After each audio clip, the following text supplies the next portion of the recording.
Latest on Typhoon Yutu, which has strengthened further. Now Force 13's estimate has it at 185 miles per hour and a pressure of 896 millibars. This storm will be the strongest storm to strike Saipan in over 100 years. It's currently located just off those islands and is a stage 10 on the CDPS scale, extreme total damage expected wherever the storm makes landfall if it were to do so right now. It is less than 40 miles from Tinian. These numbers are a few minutes out of date at least. 41 from Saipan, 71 from Rota, 129 miles from Hagana in Guam, and 15 miles from Santa Ana in the Philippines. A typhoon warning remains in effect for Rota, Tinian and Saipan, and a tropical storm warning for Guam, Alamagan, Pagan and Agrihan further north.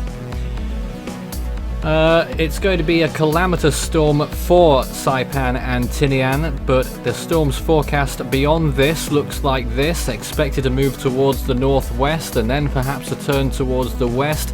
And guess what, it could intensify even more as it enters the Philippine Sea, as it continues on towards the west there, entering the weekend into the early part of next week. The storm could now pose a risk to the northern tip of the Philippines before recurving, if it does even recurve. We don't know yet, according to the models, what's going to happen with this one, but all those areas from the northern coast of the Philippines round to Taiwan to the southern Japanese islands need to watch out for this storm as well.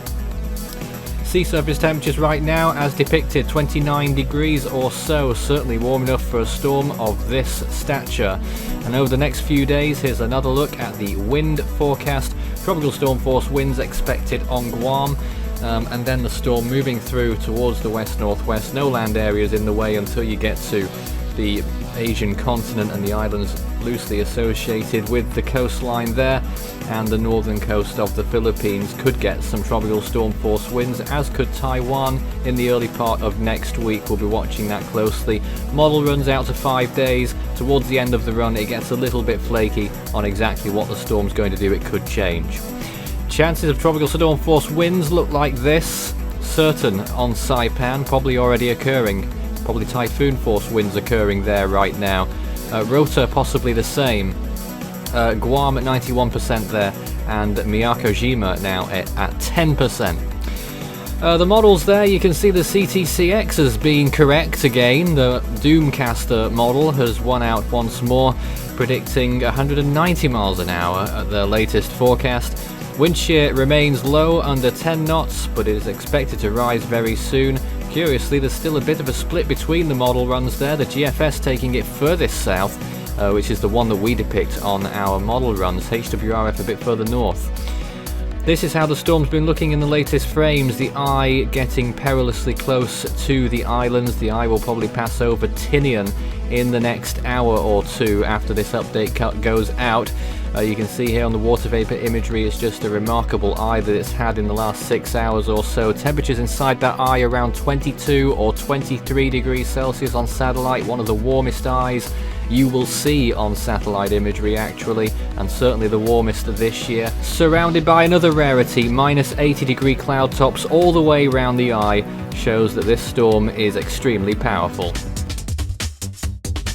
You can follow Force 13's outlets, the website force13.com with the latest. You can also find our YouTube page. You're probably there already, but if not, subscribe if you haven't so far. You can also find our Facebook page, Force 13 all in text, and it's at Force 13 on Twitter if you'd like to get in touch with us on there. You can also help the project become even better by enjoying the benefits of patronage. You can find out more information about how to become a patron and what those benefits are at patreon.com/Force13. You can also add Force 13 on Skype and Fool 13 at extension 9094 on Discord for tropical weather chat.